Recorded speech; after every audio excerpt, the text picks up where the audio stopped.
Welcome back into the Lions 24/7 podcast. I am Tyler Donahue. Got a few things to get to. We got May enrollees who just got to campus during the weekend, settling in as first-year Nittany Lions. 6 new players on this Penn State roster for 2022. Still several more to come later in the summer before preseason camp. We'll run through that group a little bit with veteran Penn State reporter and Lions 24/7 colleague Mark Brennan in just a moment. But I want to make sure you stick around for our interview we've got coming up just a bit later as well. Deni Dennis Sutton, the 5-star defensive end prospect out of the McDonough School in Maryland, going to be coming up a little bit later this summer with that group I just talked about and joining Penn State. One of those instant impact potential freshmen that James Franklin, defensive coordinator Manny Diaz, defensive line coach John Scott are really excited to get on campus in just a matter of weeks. So you'll hear an in-depth conversation with Deni in just a bit. But let's get to it with Mark Brennan. Because as I said, the Penn State roster expanded in the last few days. Some new faces to get familiar with. We had some content up on those guys at Lions247.com. We'll continue to do that, introduce you to some of these newcomers in the next few days. But Mark, before we get to the group that got here, one guy did not that we had anticipated, and Penn State had anticipated being part of this May enrollment group. That's safety Tyrese Mills out of Lackawanna College. It's been a great pipeline for Penn State at the safety position. Jaquan Brisker became an All-American. Jair Brown was the turnover leader last year. Maybe he'll make that jump to an All-Big Ten kind of All-American level play this year. But Tyrese Mills is going to have to wait a little bit longer. And you got some intel on this in the last 24 hours or so. Yeah, well, first of all, thanks for telling everybody Deni's going to be on, because that's what everybody really wants to see. But we do want to go through some of this stuff. I mean, that kid is going to be a big-time player. Hey, Tyrese Mills, from what we're gathering, and we have a post on the board about it, there was a thing with one class that he did not take that he needed for admissions. Was not his fault. He was under the impression that he had met all of the standards. And there was something with Penn State on not in Lash building, but with the university. There was a little bit of a snafu, and the reason I'm being completely upfront with this is because I always like to be completely upfront. But sometimes when a kid's coming from a JUCO and people talk about quote unquote, an academic issue, there can be a little bit of a stigma about that. And that, in this instance, that would be completely unfair. This kid did absolutely nothing wrong, did everything he needed to do to be at Penn State now. And it was a mistake. It was not his fault. So, this is a guy, Tyler, who I think we both feel has an opportunity to really contribute this year. The good thing is if you look at him physically, one of the keys for the guys enrolling in May is it gives them a little bit of a jump. Not the same as enrolling in January, but a little bit of a jump getting into that weight room, getting into that strength program. This is a kid who's already pretty well put together, so he's going to be just fine. And I just want to make sure people know, hey, listen, this was nothing that anything wrong that this kid did. Give him the benefit of the doubt. He's going to be a nice player for Penn State, and that's been a really good pipeline. The kids coming from Lackawanna have not only produced, but they've been good students and they've gotten the job done in a classroom as well. So, looking forward to him getting here in June. A little bit of a difficult spot for him, but he's going to be just fine. And that's not the only connection there with Lackawanna to Penn State. He was at Northeast High School in Philadelphia before that. Deion Barnes, who's now a Penn State assistant on the defensive side of the ball, he was the defensive coordinator at Northeast during Tyrese Mills' career. He was obviously a central figure in getting this offer to Tyrese Mills and ultimately getting this commitment pretty quickly last year for the Nittany Lions. So we'll see what happens there. Mills is a guy I've been curious about as we kind of see safeties step up into that front seven. Maybe, could he be a guy who does factor into that Sam linebacker conversation down the road? It's a spot at safety right now. They're looking for a starter. There's been at least 2 or 3 names kind of bounced around for that. They've got an influx of talent with this freshman group and with this junior college player. But again, going to have to wait a little bit longer. And unfortunately for Mills, kind of a common theme here. Getting to Penn State, he had to delay his signing from December to February. Now it appears delaying the enrollment from May to June. But if it ends with him on campus, campus ahead of preseason camp. It will be a mission accomplished for a guy who, certainly was not really on that Power 5 radar the way he wanted to be coming out of Northeast High School. But we got a bunch of guys to talk about who did get here, and obviously a big chapter in their football careers and lives getting started. Let's start with the specialist in the room before we get to the defensive and offensive intakes. Alex Bacchetta, the guy that we've had here on the podcast, he told us he expects to be a versatile component of that specialist room. Hearing from Stacy Collins, the new special teams coordinator for the Nittany Lions, he said Bacchetta is going to be a combo guy, certainly not going to restrict him to just being a punter, opening the door for him to being a place kicker. He was a highly, highly effective field goal specialist at the high school level as well, coming from the Westminster School down in the Atlanta area. Blake Gillikin had a hell of a Penn State career coming from that school, 4-year starter at punter. And Mark, this is one that we've circled for a long time and saying there are flashier names in this freshman class, but if you're looking for the guy who's maybe that week 1 starter, Bacchetta is a pretty strong bet, but he'll have to come in and earn it. Yeah, you can't mention Bacchetta without mentioning who's going out of the program in Jordan Stout. I mean, 4th round draft pick.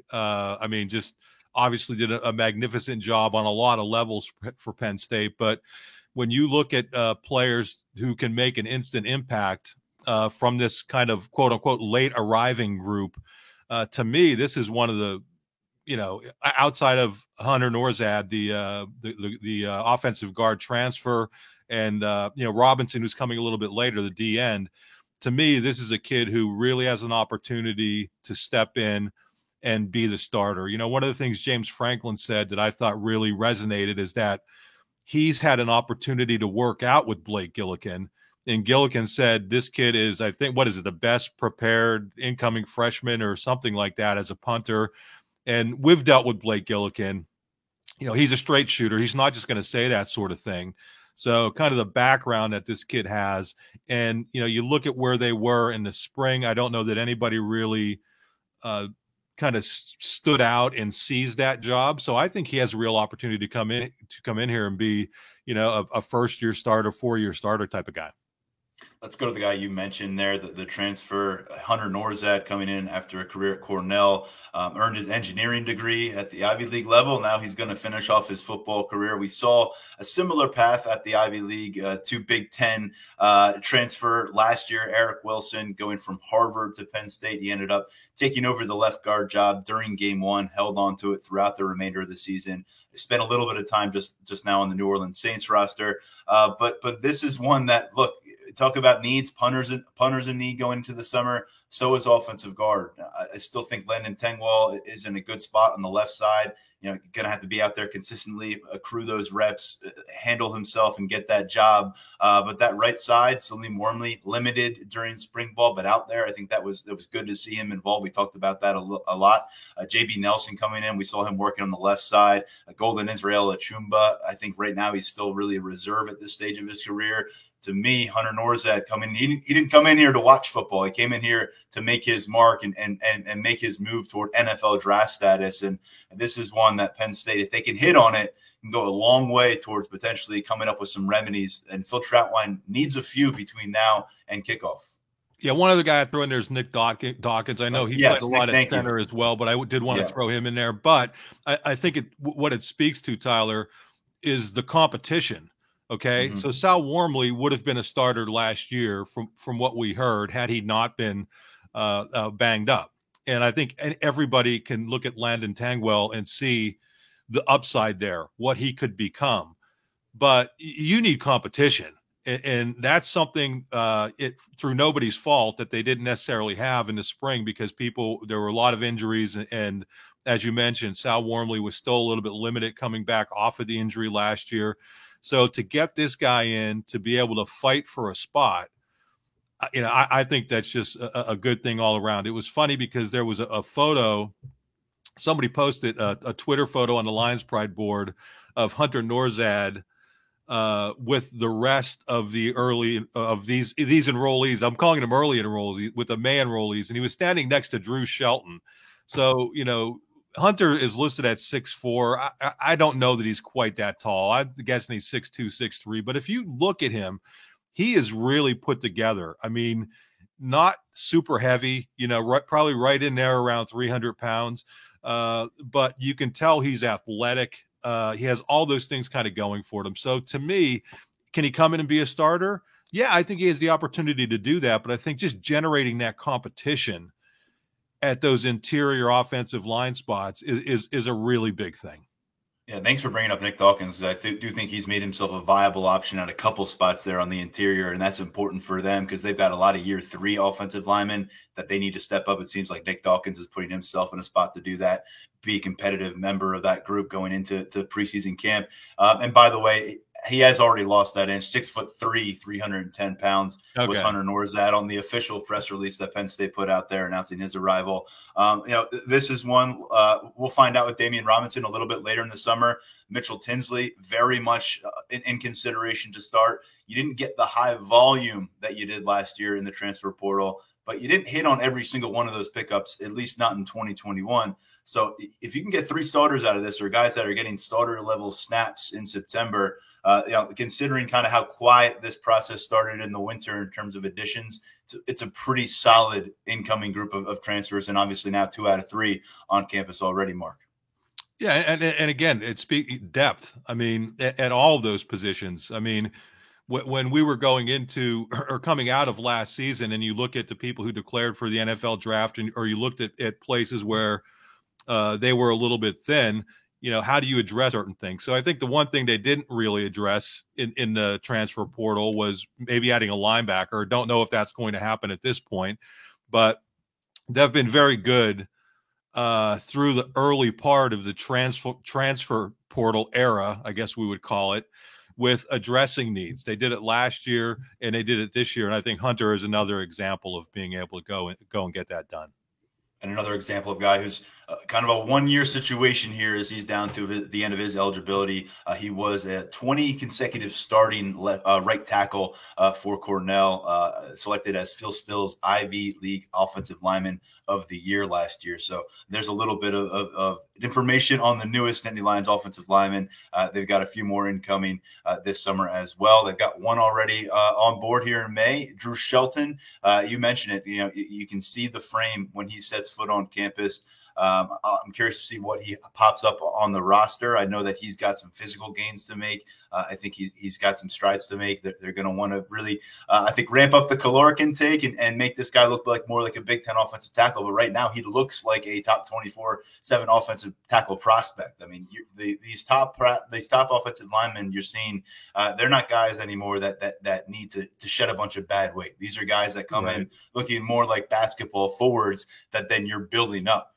Rasheed Walker kind of fit that mold coming onto campus as a freshman and ultimately put on 30, 40 pounds over the course of his college career. I think with Shelton, this is one that tackle, you've got your 2 starters locked in there right now, but Olu Fashanu has proven very little at this point. And Caden Wallace, he's a guy that has been on the right side for a long time. It seems like they want to keep him at tackle. But depth is kind of a thin, scary position, especially with Bryce Effner out of the situation entirely in the spring on the field. He was sidelined. Jimmy Christ is a guy that we don't quite know about. You love the way he looks out there and the way he could maybe fill out physically. We just don't know with him. And so I think JB Nelson, Landon Tengwall, these are guys who can step up. How quickly can Drew Shelton prove to Phil Trautwein, Mike Yurcich, that he is capable of competing at tackle in a college football game? It's a tough thing to do. There aren't many opportunities early in the season to get your feet wet, and the fact that he didn't get those spring practice reps under his belt aren't going to help his case. But this is one of those tackle prospects that Penn State, you'd love to stack these kind of guys up because they're not all going to hit. But you bring in a guy with this kind of physique and you bring him in from the home state and you keep him here, and he had a lot of options elsewhere. Really love this pickup for Drew Shelton. Just kind of going to caution people not to think that this may be the jolt in 2022 that the offensive line needs right now. Yeah, well, he was a guy who I think originally was going to enroll early back in January and decided not to do that, which is completely fine. If somebody wants to enjoy their senior year of high school, play some hoops, do whatever. That's completely fine. But I do think with respect to being a major contributor this year, he would have been more able to do that had he enrolled early. And again, I'm not being critical of him for not enrolling early because I can't imagine what it's like for a lot of these kids to give up that last semester. But I do think it's important that he's one of the guys who got here in May at least, because it does get him into the strength program. I think anybody who was at the blue-white game and looked down on the field when they introduced these guys, it was exactly what you said. I mean, Drew Shelton looked like he actually dropped weight.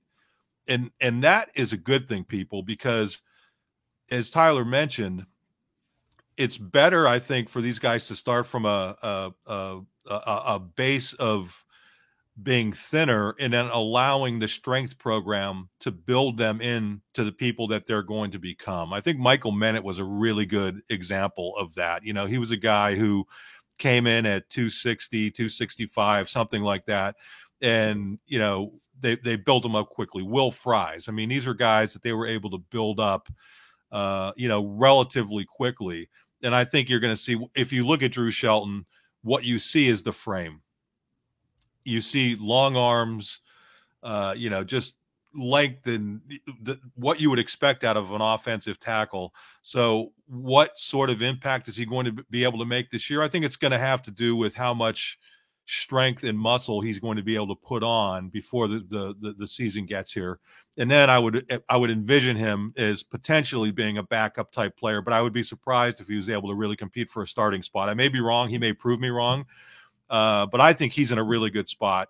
They typically don't bring in offensive linemen saying, hey, we're depending on you to be a starter this year.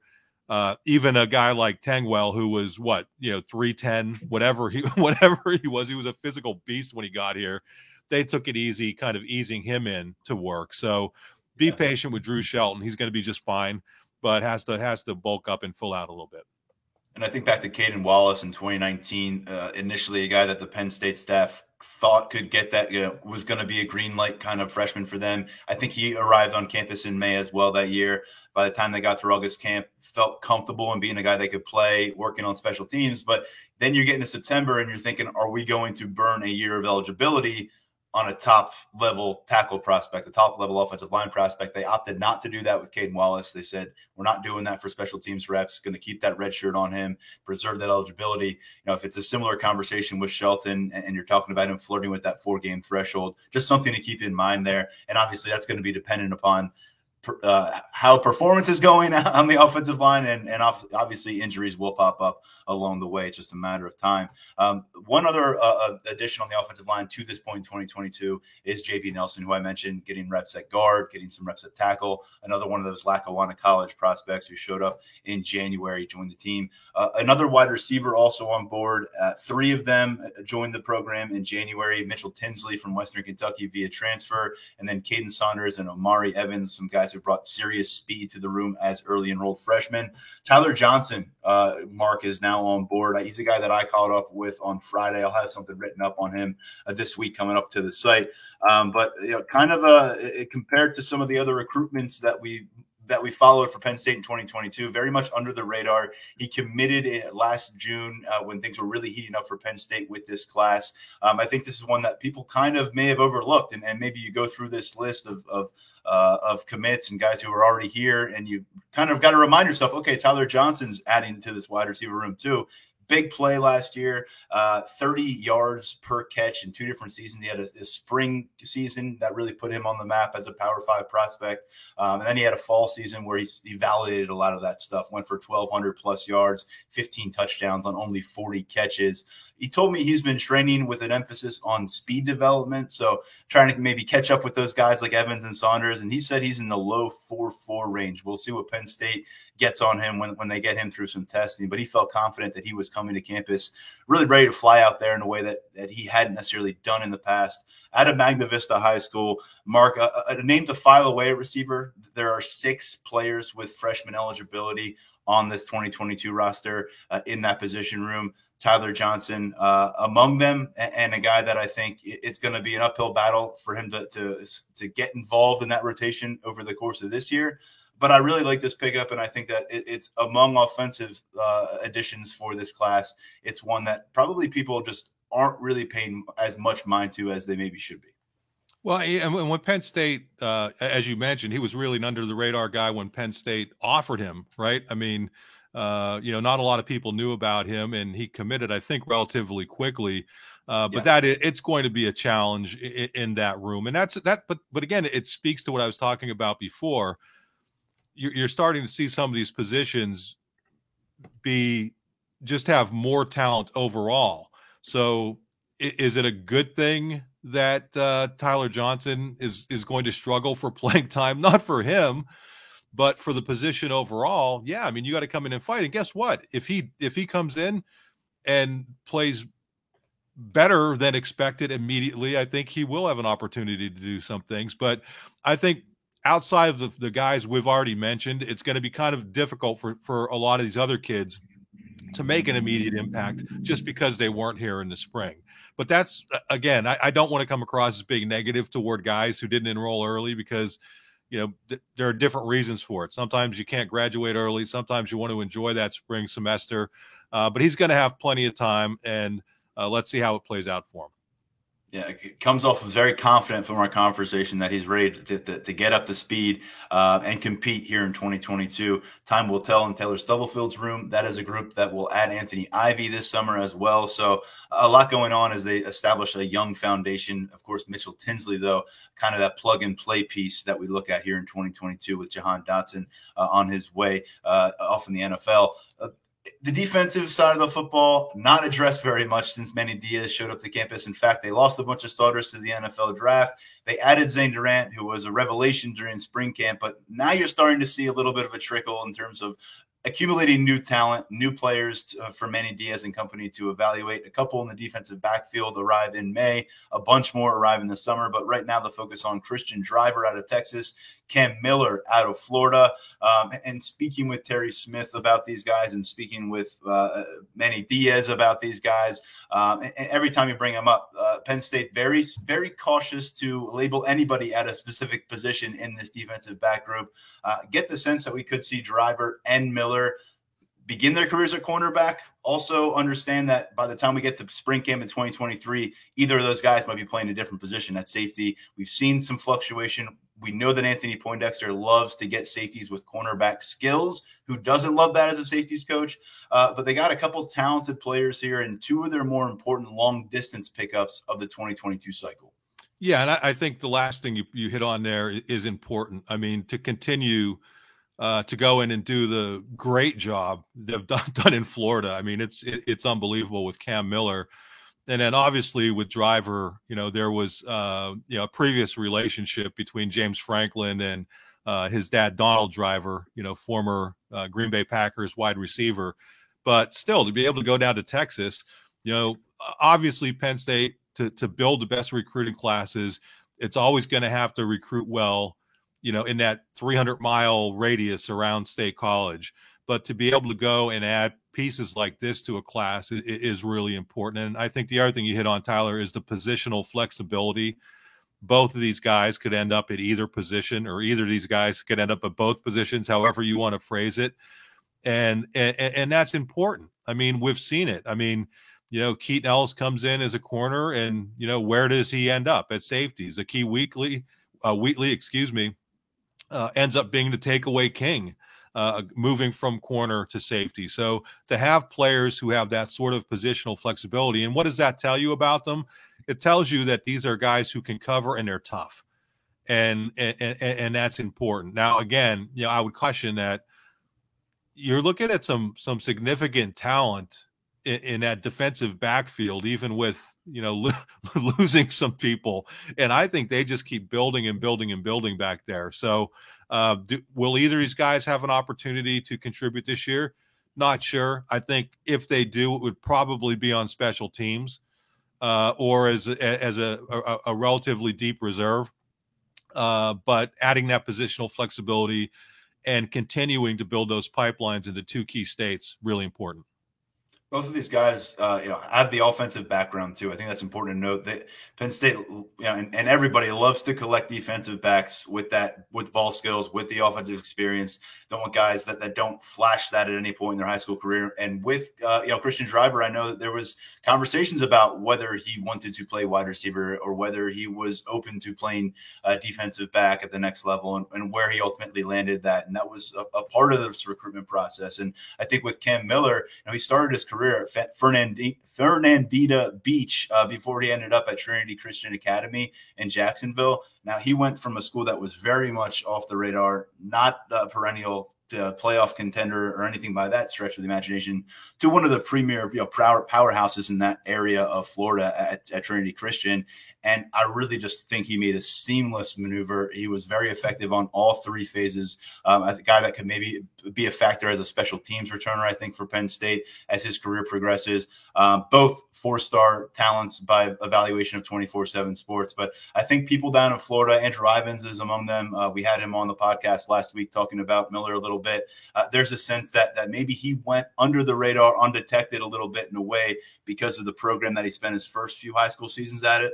Penn State always seems to be ahead of the curve in a lot of their evaluation processes, was on Cam Miller. I think that his recruitment really could have been a bit more crowded, could have been a bit more hot of a situation there. And I think he's a guy that in a few years down the road could leave some of those teams in the Southeast, in the state of Florida, kind of wondering, how'd they let him get out of the region? How'd they let him get up to State College? And I'm sure they're already mumbling the same things about Zane Durant right now. Yeah, and I think it would be remiss if we didn't say Jaywan Sider and Terry Smith, the job that they do in Florida. It's been unbelievable with some of the. It's not just pulling out the high level talent, but I don't know that anybody expected Zane Durant, and so that should be one of the caveats here is that a guy like Zane Durant comes in, and if you would have asked me, before winter workouts, what do I project for Zane Durant? I would have said, it's probably going to be difficult for a defensive lineman, especially somebody who looks a little bit undersized. Then he comes into winter workouts, blows it up, and kills things in spring practice. So everything we're saying here, you do have to take with a little bit of a grain of salt, and it's just kind of the way it is, in the sense that even if we're not sure guys can compete, once they get on campus, they're going to have every opportunity. And that's one of the things I really liked about Manny Diaz when we talked to him. And, I'm sure it's the same way with Yurcich, and Franklin's always said it. But, Manny Diaz made no bones about it that these freshmen who come in are going to have an opportunity to compete. Now, I think he was talking more about Dani and guys like Abdul Carter, and some of the linebackers. But overall, these guys are going to come in and have the opportunity to compete, and that's really all you can ask for. And could somebody prove us wrong? Yeah. I mean, would I have expected Pat Freiermuth a few years ago to enroll in June and then be the tight end that he was as a true freshman? No. Yeah. So you just never know who's going to really get here and be prepared to get it done immediately. Some of these guys may well be able to do that. Yeah, August is going to be a big, big proving ground. Obviously, a bunch of work to do between now and then to lay the foundation. As we said, a huge group of incoming additions. I think there's still 12 additions for this roster before August as we get the next summer semester and get the rest of this group in, including that transfer, Damian Robinson. But there is your group for right now. The couple offensive linemen and Hunter Norzad, Drew Shelton, a couple defensive backs and Christian Driver, and Cam Miller, wide receiver and Tyler Johnson, punter, combo specialist in Alex Paqueta. And as we said, Tyrese Mills, just because of how things worked out, not going to be here this month, expected to be here next month at the safety spot. So that's where we stand on that. The other question that we get, and it's going to lead us, aside from when are guys showing up and how ready are they going to be to compete, is what is going on with NIL? And that's where our mailbag leads us. And I thought it was a good one while we have you and before we get to the Dani Dennis Sutton interview, because you just put a post up on Lions 24/7 on our VIP message board about, kind of where things are headed. And the question I got here on the NIL subject goes like this. Are there any updates on Penn State's NIL efforts, particularly when it comes to football? Relatively simple question. It's a complex answer, though, and it's something that was addressed pretty head-on by the new athletic director, Pat Kraft, a couple of weeks ago. Yeah, and I think, two things. Number one, there's a really good thread on our on the Lions Pride board that's been following the NIL stuff the whole time. So it would be worth people's while to go in there and check out some of that discussion. And then we also were able to put up a thread. It's a VIP thread about some of the things that are starting to roll slowly but surely. And there's some positive things there involving Nick Singleton, PJ Mustipher, Zane Durant. I won't get into all of it right here, but there's some good discussion there and some really good feedback on the way things are starting to roll. But this is a situation where, it's a new era, and Penn State really has to stay up to speed here. And I think there are some very intelligent people who are getting involved with these. I think they're calling them collectives, and that are trying to make things work and be helpful from the NIL perspective for Penn State. But yeah, some things are starting to roll out there. And if you want to check out the thread that I posted on Lions Pride, great. But there's also been a long thread where people have just discussed NIL at length and in detail and very intelligently. Some pretty cool stuff in there. Again, some of the players that we're hearing have things in play. Nick Singleton, PJ Mustipher. I think Jair Brown could get something going.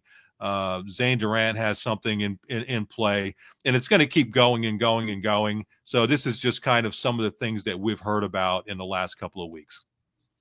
Mark, you've covered this program for 3 decades. I'm just going to round up, round down. I'm not sure which way I'm going on that one, but you've seen this tradition is a huge part of this. It's a blue blood college football program. We've seen all these different historical, traditional programs kind of deal with college football's fast changes in their different ways. Some have been quick to address, some have been hesitant to address.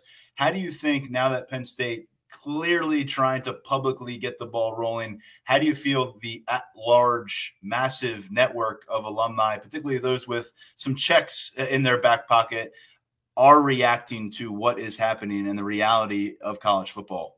Well, I think they have to be aware. I don't know that everybody is. And if there's one thing I think Penn State could do a better job of is saying, hey, look what's happening at some other schools.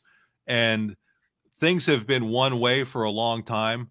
But, some of the alumni with the checkbooks that you're talking about, I think they have to be more aware of what it's going to take to be competitive at the top level. And that's just the way it is. I know people may not want to hear that, but I think it's true. I go back to Penn State was one of the last schools to, I don't want to say last. Penn State was very late to the game in terms of implementing a quote unquote seat license for Beaver Stadium. They'll never call it a seat license, but it's basically a seat license. And they waited and waited and waited and finally did it like around 2010, 11, 12. I forget what year it is. And by that point, they had waited so long that it like kind of blindsided everybody. Like nobody was prepared, like fans, it really made fans angry. And I bring that up because I think people have to realize that you're much better off with something that is a radical change. You're much better off getting in at the ground level, just telling people, now Penn State can't necessarily do this, but I think some really smart alumni know what they're doing, but saying, hey, listen, this is what it's going to take to compete.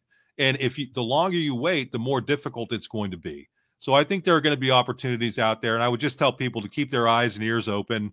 There are already collectives out there, but just keep your eyes and ears open, and there are going to be opportunities for people to help out however they can. I'm not backing any specific one or any specific, whatever, but I would just say that it's going to be important moving forward that people understand that NIL is going to be part of what makes programs successful. And to see some of the small steps that are being taken, that's very important. It's part of so many conversations right now, whether you're talking about a coach and security and what he wants on the job and NIL being part of that pillar, or talking about guys looking toward the transfer portal, maybe not even entering the transfer portal, but gauging the market, seeing what's happening Leverage. on other campuses. It's remarkable how quickly it has just become something that has set in, and it's not by any means what it will be in 2 years from now, but you're right. It's the road is moving underneath the people's feet. If you're involved in college football, and if you're not starting to jog with it, you're going to be left behind. And Well, some are sprinting. but then the NCAA put out its clarifications. It's like, are you kidding me? It's like, shouldn't these clarifications have been clarified before you opened a barn door? You're looking for clarification from the NCAA. You're looking for clarification in the wrong direction. Yeah, but I think the bottom line, seriously, Tyler, is that there are I'm going to say it again because I think it's important. There are very smart people who are trying to do this all the right way for Penn State, to help Penn State. And again, just keep your eyes and ears open. I think there will be opportunities that people can help out if you ever wanted to help out. But it's for Penn State to be competitive. You look at some of the crazy stuff that's out there already. For Penn State to be competitive, it's going to have to make an earnest, not Penn State, but the Penn State alumni and backers and fans are going to have to make an earnest effort on this NIL front. And that's just kind of the way it is. Well, Mark, good chatting with you. Appreciate your coverage of the NIL and what's happening here at Penn State. A bunch of more at Lions247.com. Maybe come on next week. We'll have Daniel back in the fold. He's down near the equator right now for a wedding. We can talk about some of these roundtables, the topics we've been doing up on Lions247.com. Yeah, sounds good. I always enjoy being here and look forward to Daniel coming back. Hopefully he had his SPF 4000 down there on a little bit of a vacation. All right. See you, Mark. Let's jump into it now with Dani Dennis Sutton, one of the premier members of the Penn State 2022 recruiting class, now the freshman class as they transition to life on campus. He's a few weeks away from making that move. Took some time to speak with us this week. Just a few weeks away from arriving at Penn State as a student athlete, Dani Dennis Sutton joins us here on the Lions 24/7 podcast. Dani, just like I said, a few weeks until things change and you're going to be preparing for your first college football season. What's your mindset like right now?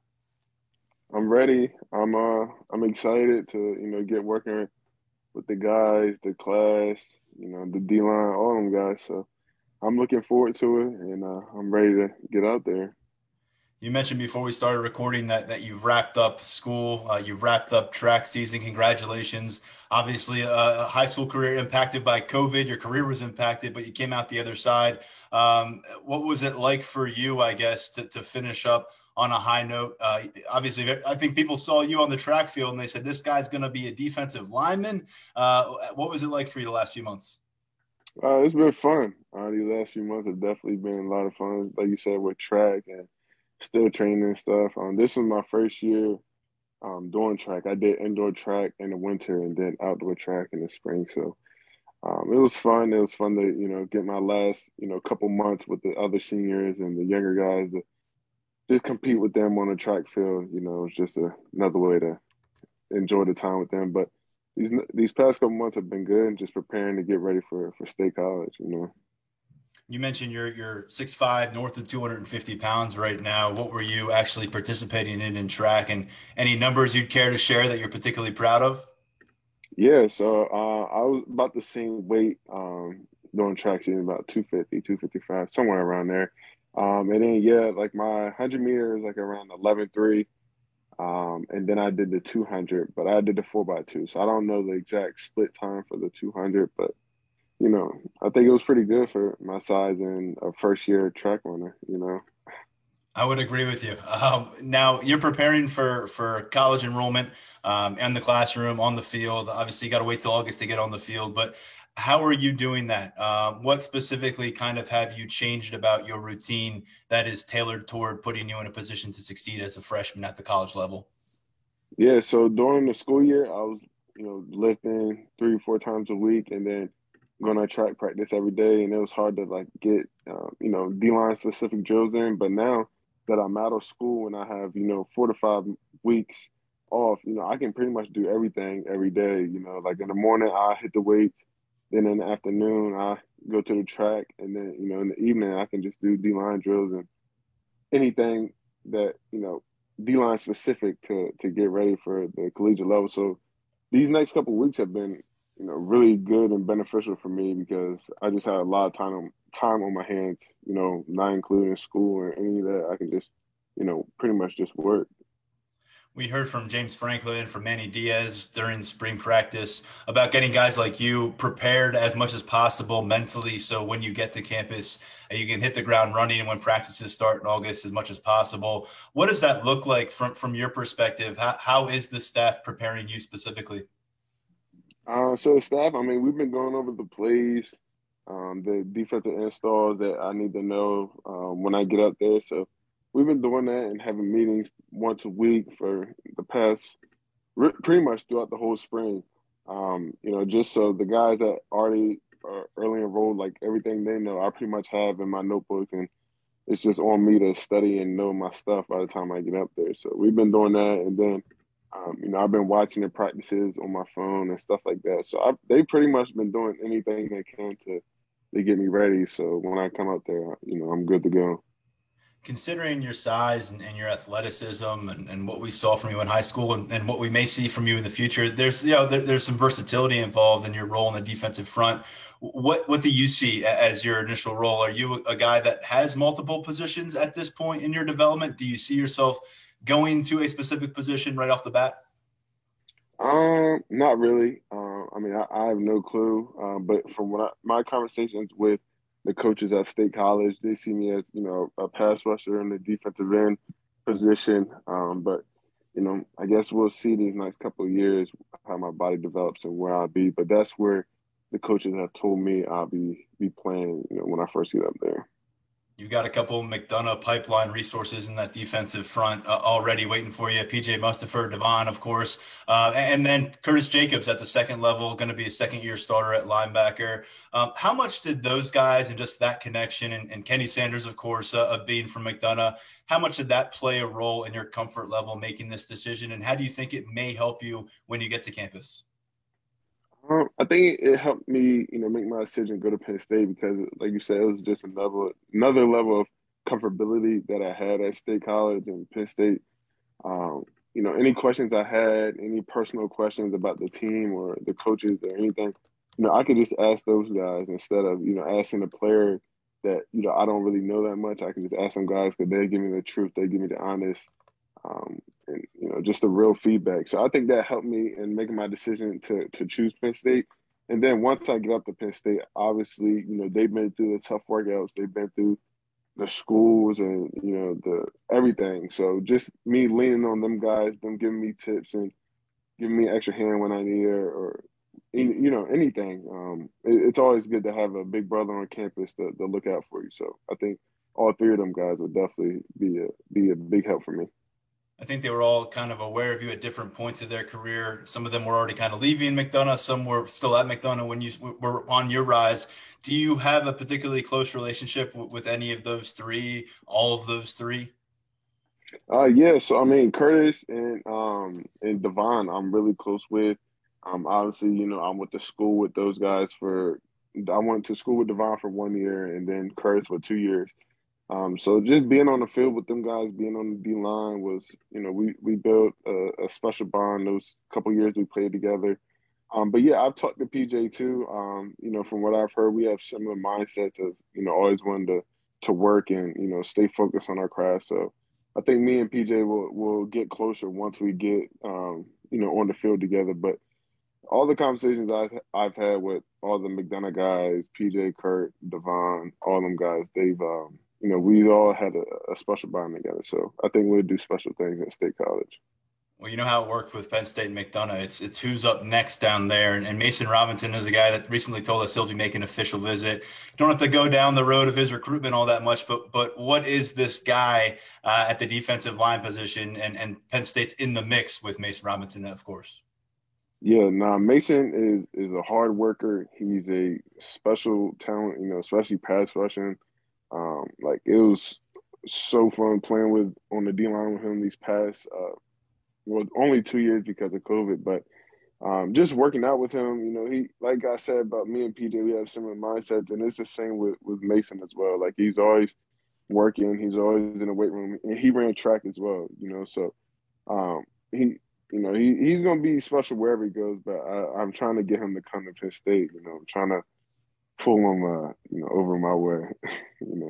Well, you mentioned it, I've mentioned it, but COVID, eliminated an entire season for you off your high school career. Your junior year was off the page because of that, and then you had an injury early on in your senior year, and we're kind of wondering when we're going to get a chance to see Dani Dennis Sutton in action again in a game, and you eventually were able to get involved late. How important was that for you, and how anxious were you to get out there and play some live action football after extended time away from doing that? Yeah, no, I was ready to get out there. As you know, I dislocated my elbow in the first scrimmage, so that was tough. I had to miss like 3 or 4 games in the very beginning, but once I came back, we were smooth. The elbow was good, and we just got back rolling. My team actually made it to the championship, for our little conference or whatever. So we started off pretty rough, but we ended it off with a great season, even though we didn't win it. But yeah, I was excited to get out there. Obviously, anytime you get to step out on the field, it's exciting. It's what I work for. So, I'm just But looking forward. Okay. Well, I was going to say a bunch of your offers that I came before that absence from the field. Penn State was among those teams that targeted you early. By the time you finished up high school, how were you different than that prospect who halfway through his high school career had a bunch of Power Five opportunities? I would say like just COVID helped me out a lot too, because I got a lot of time to just focus on everything, like as far as diet, sleeping, working out. Like I had plenty of time to pretty much what I'm doing now for these next couple of weeks, as far as just literally focus on my body and not school or anything. So I think COVID helped me out a lot, and I transitioned through that point. But I would say that was really the biggest difference. And after your senior season, you got a chance to go to some of the big showcase events in the postseason. You were down in Texas for the All America Bowl. You were out in Hawaii, which was a nice time to be out in Hawaii in January for the Mhm. Polynesian Bowl. And our 24/7 Sports Scouting Council got a really good look at you. Ended up climbing 70 spots or so in our rankings after your senior year, after that postseason stuff, and finished number 28 as a five-star prospect. In your mind, what did you go out and prove when you got a chance to compete against the top of your peers in Texas, in Hawaii? I mean, I didn't pretty much prove. I mean, I don't know. It was just fun going against the top guys. Because the guys that you see all the time on Twitter and stuff, the top guys, it was good to go against those guys. But I just went out there and just did what I felt. I mean, pretty much what I've been doing. Um, yeah, I mean, it was a fun experience. It was a good experience. Obviously, I went to Hawaii, so it was amazing there, and in Texas. So I was just blessed to be out there and just to compete. But it was fun seeing the top prospects and guys I'm sure I'll be playing against on the next level as well. There was a lot of talk about the five stars and you guys down in Texas, Drew at the quarterback position, Nick over at running back. Those guys are on campus already, but how charged up are you about the potential of this 2022 freshman class? I think we can do some special things. Honestly, Nick and Drew are great guys and great football players. And we need them guys this year, in my opinion. To step up big time. But we have a special class all around. From the offense, from our wide receivers all the way to like our safeties and stuff. Like I think we have a really, really good class. So I think if we keep this up, I think right now we have a really good 23 class as well. And if we get a couple more guys, I think that class can be top of the notch as well. So I think if we keep on, keep going the road that we're going, I think this class would be, something special in the next couple of years. It probably feels like almost a different reality, but let's look back at your recruitment process, which ended last summer. And you took a bunch of official visits to some of the most marquee programs in the country, made one to Penn State. You ended up committing to Penn State. For you, at the end of the day, what still sticks with you all these months later about why that decision was right? Uh, I feel as though it was the right decision because, like, everything that they've told me has been true. Like, they haven't lied to me about anything. Um, any questions I've asked them, if they don't know the answer, they tell me they would get back to me and give me the answer. So, I really trust the coaches up there. I trust the players up there. I trust pretty much everybody up there. So that's why I feel as though, I'm comfortable up there. I feel like it's my home. Um, and, I feel like I make the right decision, going there. For nearly the entire time that you were an unsigned prospect, I should say, Brent Pry was the defensive coordinator here at Penn State. That changed about 4 weeks or so before signing day. How did Penn State handle that big defensive coordinator change, bringing in Manny Diaz and making sure that you were comfortable and feeling like things were transparent? Yeah, so I mean, like I just said a minute ago, like they kept everything honest with us. So during this whole time, while we were getting a new DC and while Coach Pye was leaving, Coach Franklin and all the other coaches were on Zooms, and they would keep giving us updates pretty much on a weekly basis. So I respected them for that, and they gained a lot of my trust. But yeah, I like Coach Diaz. From my conversations with him, he's a really good guy. He knows his stuff, and I miss Coach Pride, but I think Coach Diaz is going to do some special things as well at Penn State. Focusing on the defensive line room, what's the dialogue been like for you between the staff? And has it been a lot of John Scott, a lot of Deion Barnes, a lot of both? How is that communication going so far? I say a lot of both. It's been a mixture of both. Both of them have been doing Zoom calls with me. Coach Deion, we talk about, pass rush situations. Like I send him my drills, he gives me techniques and tips I need to work on from the drills that I send him. And then Coach Scott, he comes to Penn State sometimes to look at Mason and the young guys, and I see him then, and we just catch up. So I say it's been a mixture of both of them guys, and I'm ready to work with them. Along with you, there's another player coming from the Mid-Atlantic that people are excited about. What they want to see bring something off the edge. Damian Robinson committing just about a month ago, I guess, at this point to Penn State. Spent last season with the Maryland Terrapins, former five-star prospect. Is he somebody that you have a relationship with, being from the same region, probably crossing paths at some camps at different points? And how excited were you to learn that he was going to join you in this defense? I was very excited. He's like you said, he was at Maryland, so I got to watch a lot of the games because I live close to Maryland. And then I met him at the Blue White game a couple of weeks ago, so it was cool to meet him in person and cool to talk to him. He seems like a really nice guy, and I think we're going to do some great things as well. At State College, so yeah, I'm looking forward to playing with him. And somebody that we heard a bunch about from your class already, and he was the only guy that came early in January on defense, is Zane Durant. It felt like every time we talked to a coach or a player, they were pointing to what Zane Durant was doing during his first few college practices. Is he a guy that you've established any kind of relationship with? And when you hear about early success at a position like that, what does that mean to you? Yeah, I've talked to Zane. I have a good relationship with Zane. Um, like you said, all the coaches, every time I talk to them, like Coach Scott and Coach Dion, like they always give me updates on how Zane is doing. Because like you said, he was the only D lineman up there. So I'm glad to see he's doing really well. I like to see, young guys doing well.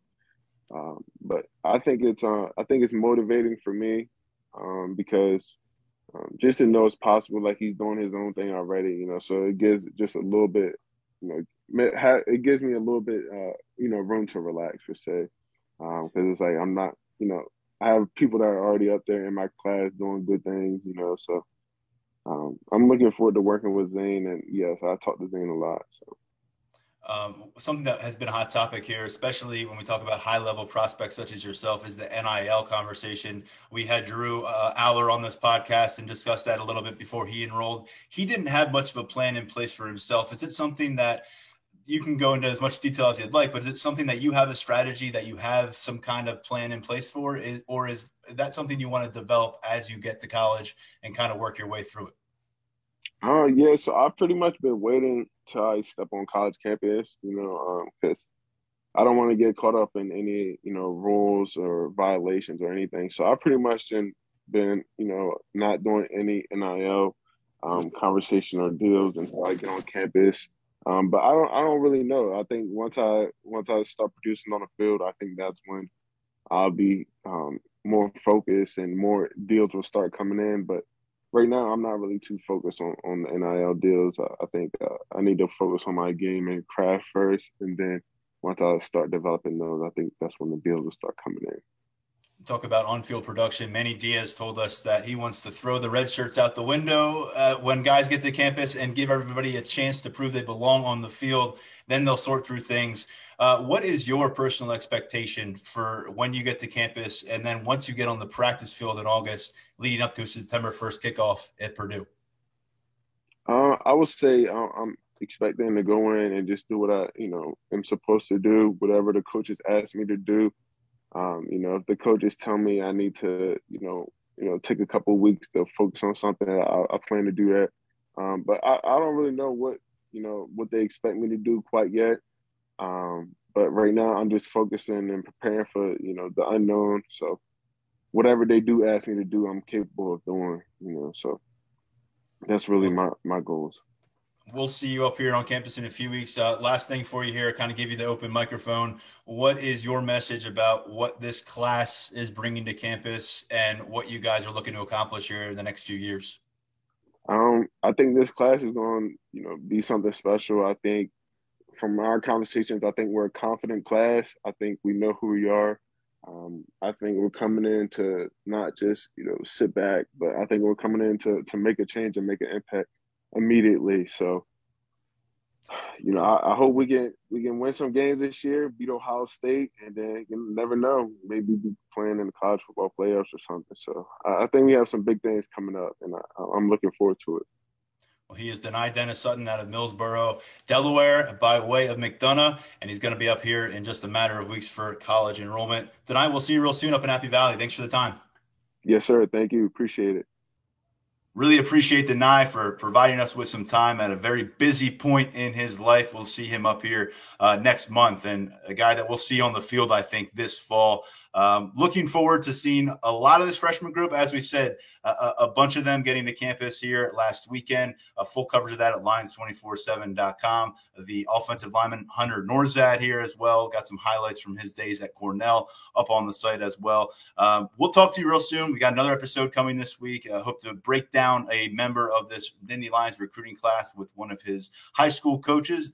Should be a familiar name for a lot of our listeners out there as well. Thanks to Mark Brennan. Thanks to Dani Dennis Sutton. Thanks to our producer, Lance Glynn. I'm Tyler Donahue. This has been the Lions 24/7 podcast.